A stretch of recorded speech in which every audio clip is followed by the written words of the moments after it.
sa isang family dinner sa mismong pamamahay ng mga magulang ko, sinabi sa akin ng kapatid ko ang mga salitang hinding-hindi ko malilimutan.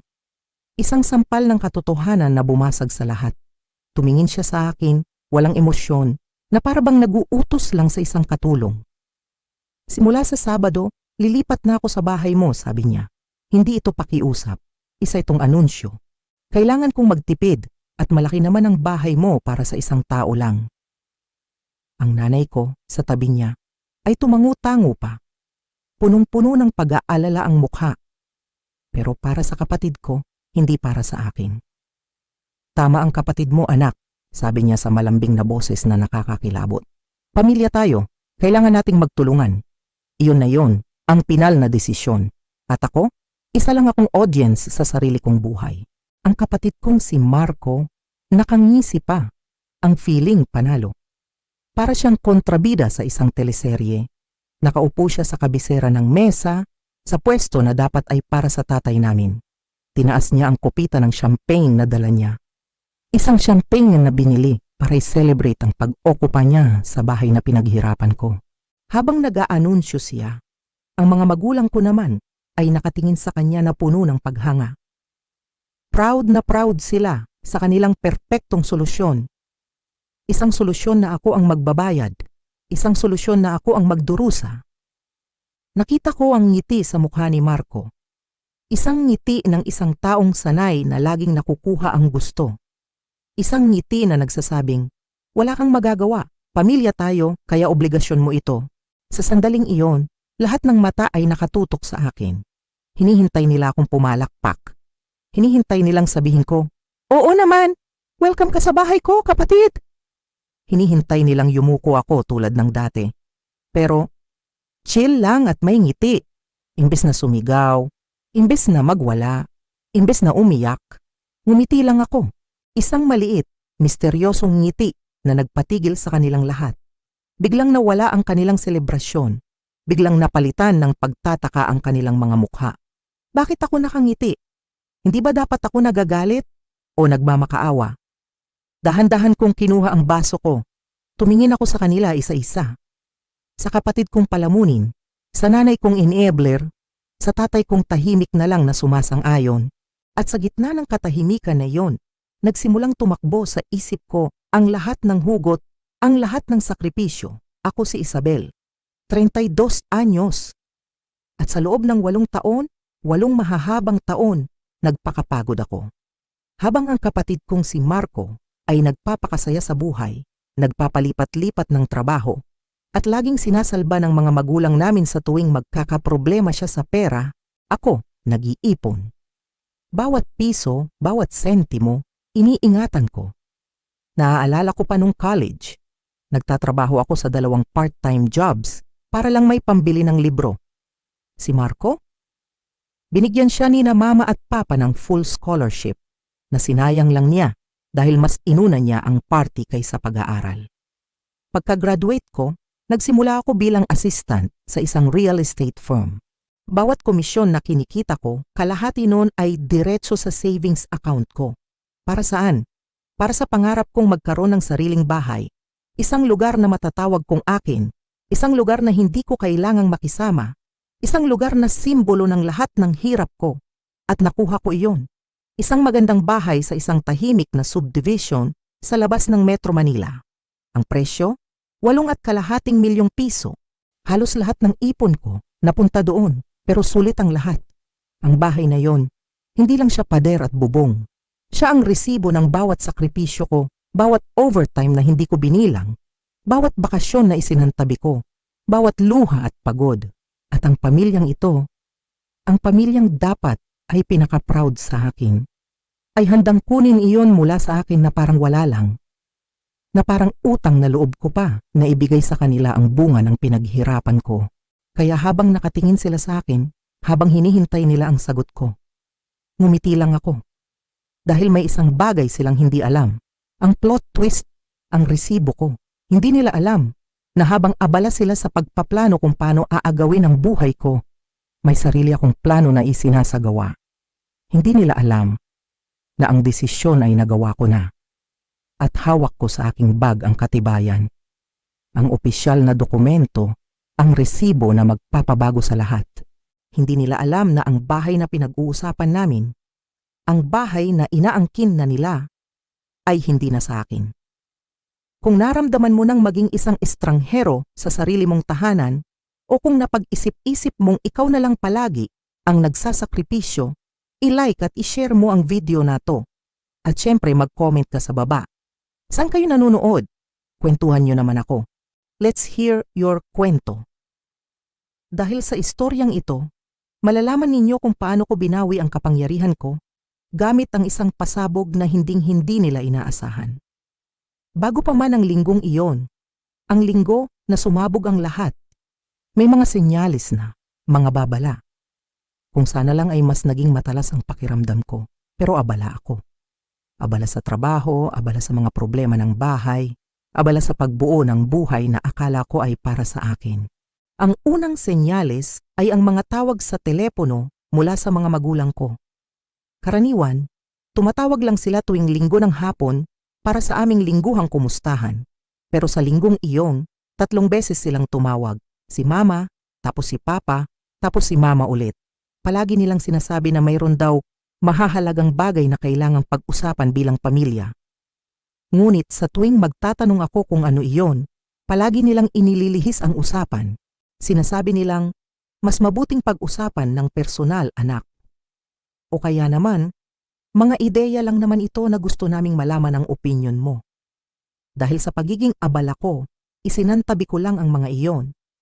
Ang mas nakababahala ay ang mga kakaibang text mula kay Marco. Matapos ang ilang buwan na halos hindi kami nag-uusap, bigla siyang naging interesado sa mga detalye ng bahay ko. Nag-text siya isang araw, "Ate, ano nga pala ang internet provider mo? Gaano kabilis?" Sinundan pa yon ng mga tanong kung aling kwarto daw ang may pinakamagandang sikat ng araw at kung magagalit ba ang mga kapitbahay kung may magpapatugtog ng malakas sa gabi. Nang tanungin ko kung bakit, ang sagot lang niya ay, "Wala lang," na may kasamang smiley emoji. Ang pinakakakaiba sa lahat ay noong tinanong niya ang sukat ng aking spare bedroom. Ang kwartong iyon ay ang home office ko kung saan ako madalas magtrabaho. "Gaano kalaki yan, ate? Kasya kaya ang king-sized bed doon?" tanong niya sa text. Hindi ko na lang pinansin. Si Marco laging may mga kakatuwang tanong. Marahil ay may bago na naman siyang kapritsyo. Hinayaan ko lang, iyon pala, may mas malaki silang binabalak. Habang nangyayari ang lahat ng iyon, binigyan ako ng sarili kong problema ng pangarap kong bahay. Ang kaakit-akit at matandang bahay na minahal ko ay nagsimulang magpakita ng tunay niyang kulay. Isa siyang balon na walang katapusan, ang hininging pera. Nagsimula ito sa isang maliit na tagas sa ilalim ng lababo sa kusina. Isang problema na akala ko ay simple lang, ngunit mabilis itong lumala. Naging isang malaking problema pala ito sa pangunahing linya ng tubig. Dala ng tubero ang masamang balita na may kasamang malungkot na ngiti. Alam niya, nasisirain niya ang araw ko. Para maayos daw ito ng tama, aabutin ng mahigit 400,000 piso. 400,000, halos manghina ako nang marinig ko ang halagang iyon. Saan ako kukuha ng ganong kalaking pera? Kakapalit ko lang ng water heater 2 buwan na ang nakalipas at may problema rin sa kuryente nung 1 buwan. Naubos na ang emergency fund ko. Wala na akong madudukot. Ang tanging pagpipilian ko na lang ay ang ilagay ang malaking gastos na yon sa aking credit card. Isang bagay na isinumpa kong hindi ko gagawin, lalo na't nakita ko kung paano nalubog sa utang si Marco dahil sa ganong gawi. Sa isang sandali ng pagiging praktikal, tinawagan ko ang aking financial advisor, si Miss Reyes. Siya ang tumulong sa akin na mag-budget noong binili ko ang bahay at maalala ko pa marahan niyang sinabi noon na baka masyado kong pinipilit ang aking kakayahan. Ngayon, habang tinitingnan namin muli ang aking sitwasyon sa pananalapi, itinuro niya ang katotohanang matagal ko nang iniiwasan sa pagitan ng buwanang hulog sa bahay, ng mga walang katapusang pagpapaayos at ng iba ko pang mga gastusin, unti-unti na pala akong nalulunod. "Isabel," tanong niya sa akin ng mahinahong, "naisip mo na bang ibenta ang bahay?" Ang mga salitang iyon, parang isang sampal. Ang pangarap ko, parang isang kabiguan. Pero habang ipinapakita niya sa akin ang mga numero, ang malamig at hindi nagsisinungaling na mga numero, napagtanto ko na tama siya. Ang pagbebenta ng bahay na pinangarap ko, iyon ang isa sa pinakamasakit na desisyon na kinailangan kong gawin. Pakiramdam ko, isinusuko ko ang isang bahagi ng aking pagkatao, pero alam ko sa puso ko at sa isip ko na iyon ang tamang gawin. Kinagabihan, tinawagan ko ang isang katrabaho kong si Ana na dalubhasa sa pagbebenta ng mga residential property sa lugar ko. Kinabukasan, pumunta siya sa bahay. Habang nililibot niya ang bawat sulok, ang mga mata niya ay profesional, hindi emosyonal na tulad ko. Kinumpirma niya ang sinabi ni Miss Reyes. Maaari kong ilista ang bahay sa presyong mas mataas kaysa sa pagkakabili ko 2 taon na ang nakalipas at malamang ay makakakuha ako ng maraming alok. At doon niya nabanggit. Mayroon akong isang kliyente, sabi niya. Isang mag-asawa na talagang gusto na magkaroon ng bahay dito. Motivated buyers sila. Parang ang tadhana na mismo ang nagtutulak sa akin. Kinabukasan, habang nasa trabaho ako, tiningnan ng mag-asawa ang bahay ko. Pagdating ng gabi, nagsumayti na sila ng alok. 5% na mas mataas kaysa sa presyong hinihingi ko. Mayroon lang silang isang kondisyon. Kailangan nilang maisara ang bentahan sa loob ng 30 araw.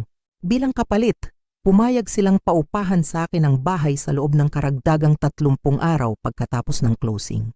Masakit sa puso, pero halatang tama. Tinanggap ko ang alok at pinirmahan ang mga paunang papeles kinabukasan. Ang lahat ng ito, ginawa ko ng palihim. Nagpasya akong huwag munang sabihin sa aking pamilya. Una, para hindi mausog ang deal. Pero ang mas malalim na dahilan, gusto kong gawin ang desisyong ito ng mag-isa. Nang walang opinyon nila, nang walang drama. Para sa isang beses, ito ay tungkol sa akin, tungkol sa aking mga pangangailangan. Ang hindi ko alam, ang lihim na desisyong ito ay babangga ng husto sa lihim na plano ng aking pamilya. Ang mga lingguhang pananghalian sa bahay ng mga magulang ko ay isang tradisyon na, kahit nung nakabukod na kami, bihira naming palampasin ito. Ngunit ang linggong iyon, iba. Pagpasok ko pa lang sa pinto, naamoy ko na ang paborito kong kare-kare, pero may kakaibang bigat sa hangin. Napansin ko agad na nakahanda ang magagarang plato na bihirang gamitin para sa aming mga simpleng salusalo. At sa isang tabi, may isang bote ng champagne na nakababad sa yelo. Nandiyan na pala siya, sigaw ng tatay ko mula sa sala. Niyakap niya ako ng may kakaibang sigla. Sakto ka sa oras ang aming maaasahang Isabel. Lumabas naman si Mama mula sa kusina. Anak, mukha kang pagod, sabi niya habang sinusuri ang mukha ko. Huwag mong masyadong pag-uri ng sarili mo. Ang usapan namin ay pilit. Halatang may hinihintay sila at pagkalipas ng 20 minuto, bumukas ang pinto at pumasok si Marco. Huli na naman, pero ang formal ng kanyang dating. May bago siyang gupit, nakasuot ng button-down shirt at may daladalang isang bote ng alak. Para makadagdag sa selebrasyon, sabi niya sabay kindat. Doon na ako kinabahan. Anong selebrasyon? Nang lumipat kami sa hapagkainan, lalo akong nagtaka. Si Marco ang pinaupo ni Mama sa kabisera ng mesa. Isang pwesto na palaging para kay Papa. Habang kumakain kami, ang usapan ay puro patama sa akin. Ang sabi ni Mama, ang laki naman ng bahay mo, anak. Siguradong malungkot ka, doon mag-isa. Sayang ang espasyo. Sumingit naman si Papa. Ang pamilya dapat laging magkakasama sa hirap at ginhawa. Si Marco naman ay tango lang ng tango. Bawat salita nila ay parang isang piraso ng puzzle na unti-unting nabubuo sa isip ko. At habang tinitingnan ko sila, alam kong ako lang ang hindi nakakaalam kung ano ang buong larawan. Ako lang ang hindi kasali sa plano. Nang inihain na ni Mama ang leche flan para sa panghimagas, tumayo si Marco. Kinuha niya ang bote ng champagne na kanina pa nakaabang.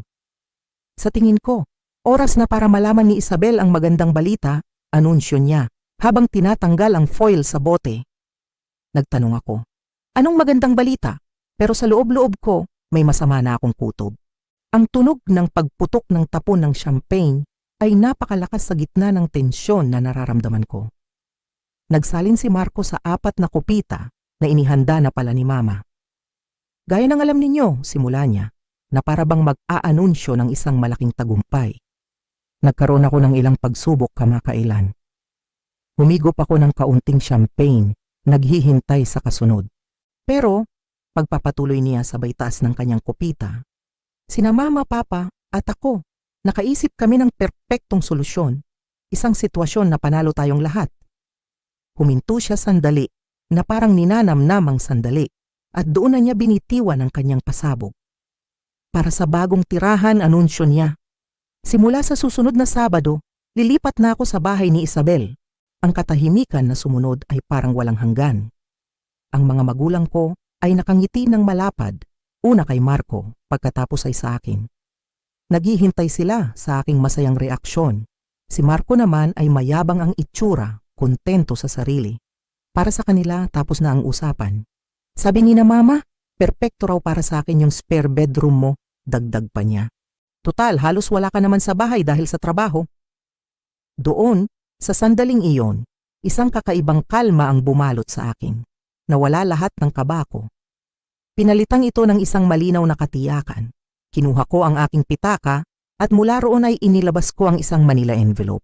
Magandang plano yan, sabi ko. Ang boses ko ay matatag. Mayroon lang isang maliit na problema.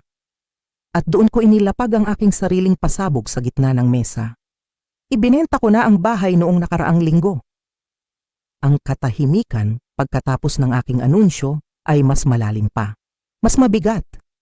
Ang mga nakangiting mukha nila ay biglang naglaho, napalitan ng pagkalito at hindi paniniwala.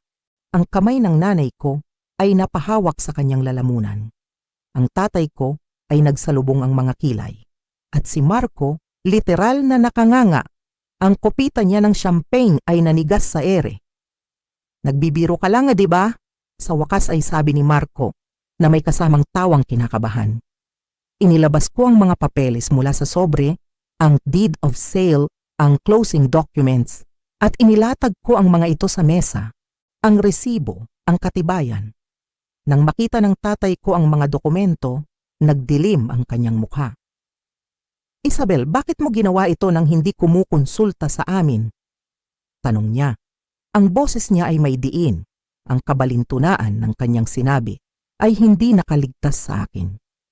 Gaya po ng pagkonsulta ninyo sa akin bago ninyo planuhin patirahin si Marco sa bahay ko. Ganti ko. Iba naman iyon, sabat ng nanay ko. Dito na sumabog ang lahat ng sama ng loob na kinimkim ko sa loob ng maraming taon. Isang mapait na tawa ang kumawala sa akin. Pantay ba, Tay? Nagtrabaho ako sa 2 trabaho para makapagtapos habang binigyan ninyo ng libreng pagsakay si Marco na sinayang lang niya. Nag-ipon ako ng 8 taon para sa bahay na iyon habang binabayaran ninyo ang upa niya. Binilhan ninyo siya ng kotse, pero nung nasira ang sakin, ang payo ninyo lang ay mag-jeepney ako. Hinablot ni Marco ang mga papeles. Sinadya mo to, sigaw niya. Nalaman mong kailangan ko ng matitirhan kaya ibinenta mo ang bahay mo para inisin ako. At doon sinabi niya ang mga salitang nagpabilis sa pagguho ng kanilang plano. Nag-give notice na ako sa apartment ko. Kailangan ko nang umalis sa katapusan ng buwan. Napasinghap si Mama. Marco, sinabi naming maghintay ka. Ang kanilang perpektong plano ay gumuho sa harap mismo nila. At sa unang pagkakataon, napilitan silang harapin ang mga bunga ng kanilang mga desisyon. Ang mga araw pagkatapos ng mapaminsalang hapunan na yon ay isang bagyo. Ang telepono ko ay naging isang larangan ng digmaan. Si Marco ang nanguna sa pagsalakay, sunod-sunod ang kanyang galit na text messages. Nagsimula ito sa, "Hindi ako makapaniwalang ginawa mo ito sa akin," at nauwi sa detalyadong paliwanag kung paano ko raw sinira ang kanyang buong buhay. Ayon sa kanya, ang buong hinaharap niya ay nakaplano na sa paglipat sa bahay ko. Isang plano na binuo nang wala man lang akong kaalam-alam. Ang mga magulang ko naman ay gumamit ng ibang taktika. Sa halip na direktang galit, sinubukan nilang makipagnegosasyon.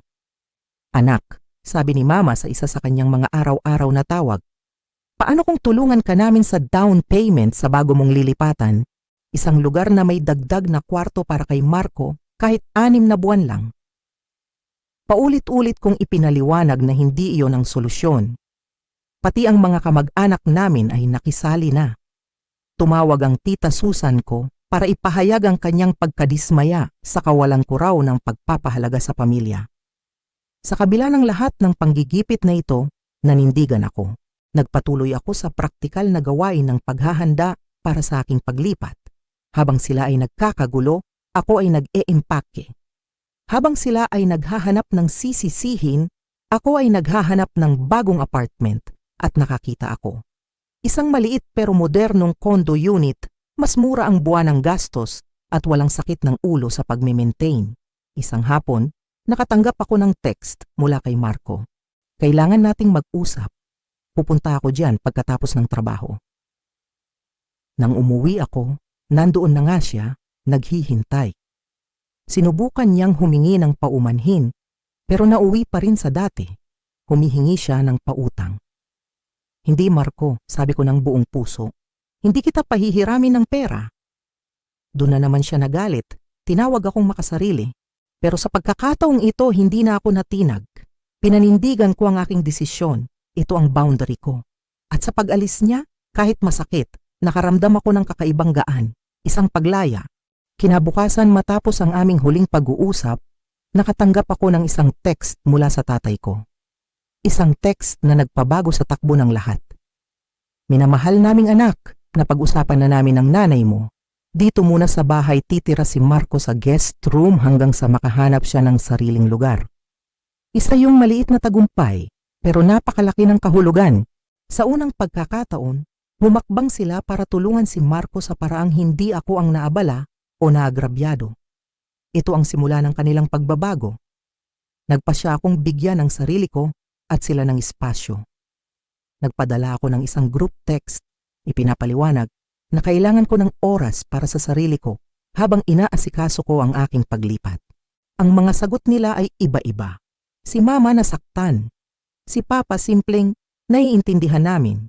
Si Marco hindi sumagot. Ang tunay na sorpresa ay dumating makalipas ang halos 1 buwan. Tumawag si Papa na may magandang balita. Ang kapatid mo, sabi niya, may halong pagtataka at pagmamalaki sa kanyang boses. May job interview bukas, isang totoong professional na posisyon sa isang marketing firm.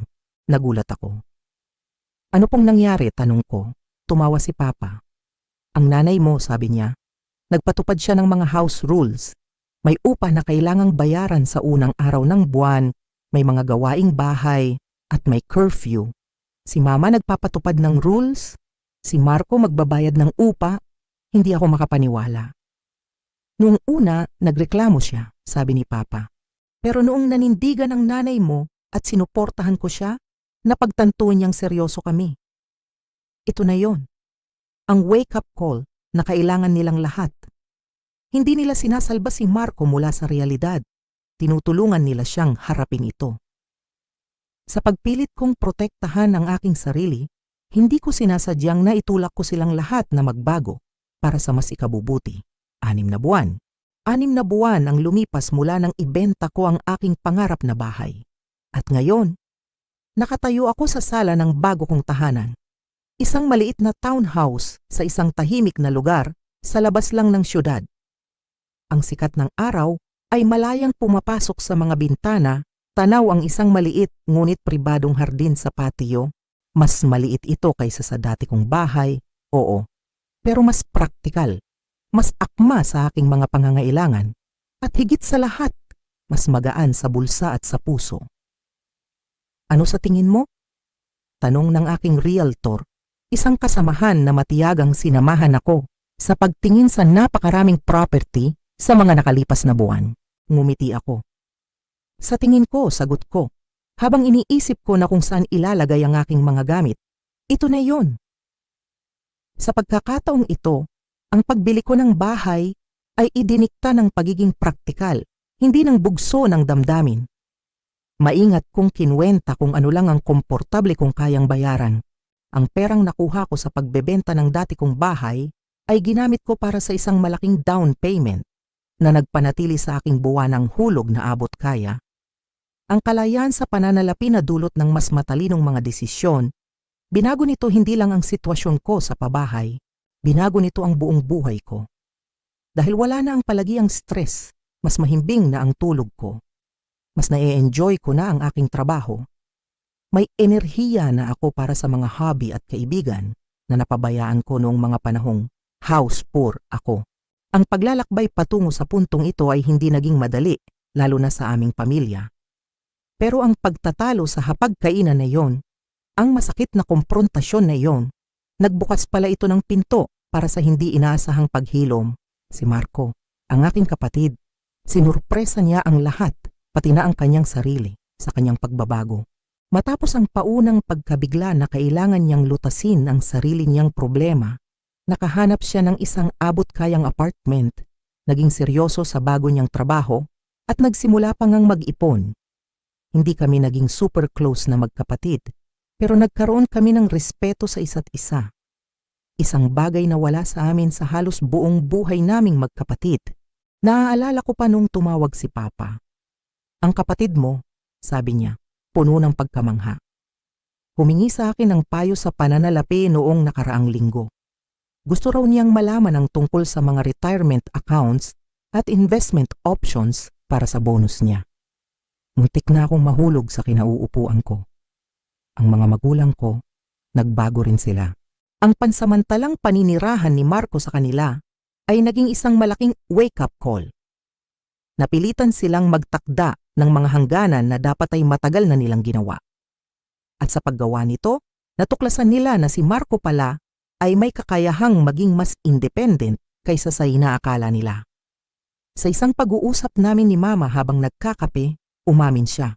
Wala kaming naitulong sa kanya, anak, sabi niya sa mahinang boses. Akala namin pinoprotektahan namin siya, pero ang totoo pinipigilan namin siyang maging matanda. Kinailangan mo pang manindigan para makita namin iyon. Ang pag-amin na iyon, ang mga salitang iyon, nagpatulo ng luha sa aking mga mata. Pero ang pinakamalalim na pagbabago nangyari sa loob ko. Ang pagbebenta ng pangarap kong bahay sa simula ay parang isang kabiguan. Pero sa paglipas ng panahon, napagtanto ko na isa pala yon sa mga pinakamatalinong desisyon na ginawa ko. Natutunan kong kilalanin ang pagkakaiba sa pagitan ng mga bagay na tunay na nagbibigay halaga sa aking buhay at sa mga status symbol na kinasanayan kong habulin. Ang pera ko ngayon, hindi na lang napupunta sa pagme-maintain ng isang bahay na maganda sa paningin ng iba.